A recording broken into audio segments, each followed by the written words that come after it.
I'm Gareth from SmashMouth Metal, here with SAMI from Ensiferum. How are you? I'm fine, thank you. And you, sir? I'm alright. Nice to see you.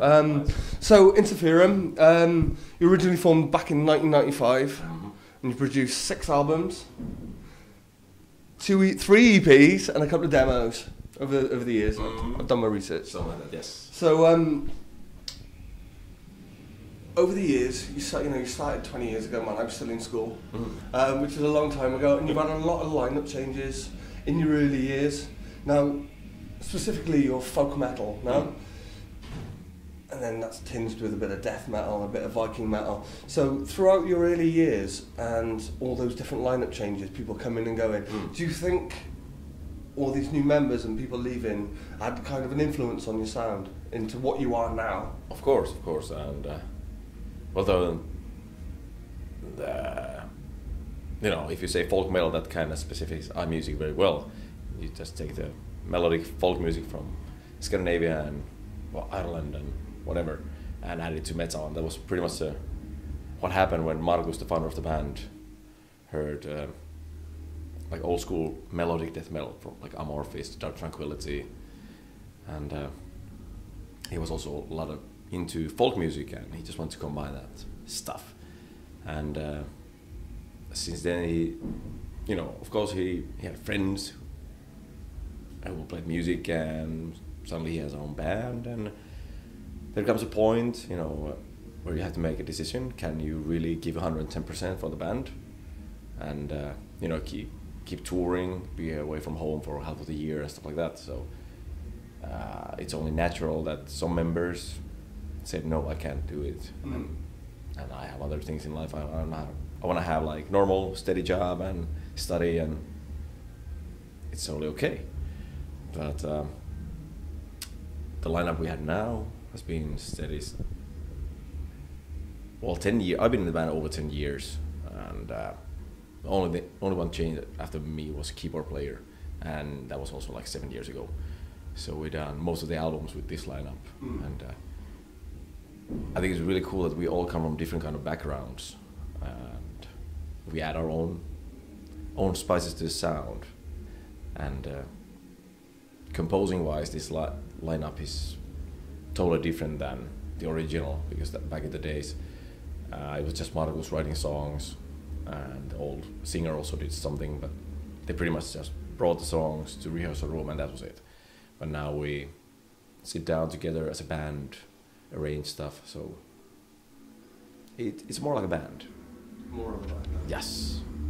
Sorry, I didn't know if I answered your question. No, I just keep going on. You have to say stop, and then slap me in the face and so say stop. You talk about, pretty much all the albums that you've got now with the current lineup. Do you have a favourite? Is there any particular piece of work that you personally think, oh yeah, man, that's the best piece that I've done, and that is my my Everest? The way I see it, every album represents a certain period of time of the band, as a band, and also everybody's individual life. And I wouldn't change a thing. Of course, if we could record some stuff now, we would do it better, but there's no point to be sorry about that kind of stuff. Just that was done, and like the last album, One Man Army, I'm really proud of it, but I know we can do even better. And I really hope we can do better, and be creative and explore music a little bit more, push boundaries a little bit, because because Eastern European, it's the Nordic, the Vikings. I listened to a few of your tracks, and they're all kind of very battle orientated. Where do you find the inspiration? Do you delve into history and think, oh yeah, man, that was awesome, we're gonna write a song about that? And of course, history is. Well, I read a lot. I try to read on the tours also as much as possible. History is one source of inspiration. Also, our national epic Kalevala and the Viking sagas, of course. But I think most of the ideas, the raw idea for the song, for the lyrics, I write the lyrics for some weird reason, come from real life, and it's kind of fun and challenging thing to, you know, write it so that it fits Ensiferum's this heroic fantasy, medieval, Viking, whatever theme. Yeah, somebody said it really well that Ensiferum is heroic, ironic folk metal. Calling us Viking metal it doesn't give us justice because there are only a couple of songs that actually are about Viking sagas, and we have songs that have really strong Western theme, and like we like Ennio Morricone's soundtracks a lot. So we have songs about gunslingers, and so it's about heroic thing. You know, every boy just loves to be a hero, kind of. And I've said it that we're just a bunch of geeks who have seen Conan the Barbarian too many times. No man, that's good, that's good. So moving on, good into the Fallen tour. This is your last but one date. You finish tomorrow. Yes. This tour. How's the tour gone? Because you were in Ireland as well, weren't you? And the big kind of folk music. Was there anything like extraordinary that happened on this tour? Any like really good moments? Every show has been incredible experience because usually when we do a tour, a European tour, it's usually just London, and you know we're so small band, we don't have much to say about it. You know, just booking agent and management just tell, okay, here's a routing, go and play. And we wanted to do something special for UK because we had a lot of fans here. We played Blastock many times and sold out London a couple of times, and of course we played in like Glasgow and Dublin before, but. We talked with our management. We said we want to do something special for UK fans because there are a lot of fans who obviously cannot travel to London to see our show, and it's been a really nice mellow tour in a way because we know Metzatel guys who are touring with us. You know, they're all geezers like us. You know, we take it easy in the bus, of course. You know, a few drinks every now and then, but. Yes, like a palace on wheels you've got at the back there. It's huge. I think I've never seen a bus that big. Really? Yeah. How many of you squeezing in there? I don't know, we had an excellent driver. He's a funny guy from UK. He was actually partying with us one night. That was fucking awesome. When we had a day off in Belfast, yeah, he was partying with us. That's pretty rare. Yeah. Usually drivers just go to a hotel or something. No, he was there having drinks with us and telling jokes. It's good. A lot of fun. It's been an excellent tour. Okay, and then so you finish tomorrow night, and then you take a week off, and then you hit the road in Europe for like a month and a half. It's quite a big tour, isn't it? Actually, we're just gonna do one show in Sweden, and in April we start. Actually, it's April, yeah. Oh, yes. Yeah, April. Sorry, my mistake. No worries. Yeah. Yeah, luckily there's like a few weeks to stay at home and organize things, and I guess after a few days we'll go to rehearsal room again and continue working with new songs, which we have done since the previous album came out. And yeah, we're gonna do an April tour with Flesh God Apocalypse. Yeah, it's gonna be awesome because I don't know. I think it's really cool to have different kind of bands in the bill. If you go see like the headliner, but there are like two other bands that you never even heard of, that's excellent chance to find new bands.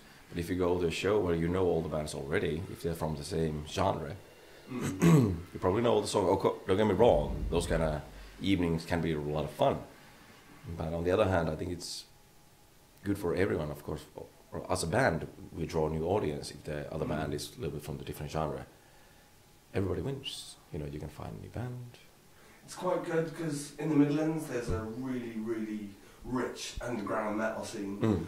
And you know, you have bands like Soulfly come to play here, and then you have, you know, you have a couple of bands unsigned that people might not have heard of. Like our camera guy Chris is in a band, and you know, they got to support Soulfly a couple of months back. And like bigger bands come in and like you said with the, you know, the lesser known bands, kind of helps you to rediscover music all the time. Do you know what I mean? Exactly. That's quite good. And also, it's really cool to have like local openers for an unsigned band. I think it's excellent to give the young bands a possibility. Is there anybody local opening tonight, or is it just you and Matt as well? That's a very good question. Sorry, I'm just a bass player. I think there was one today. I think so. Yeah. Sir. Hello.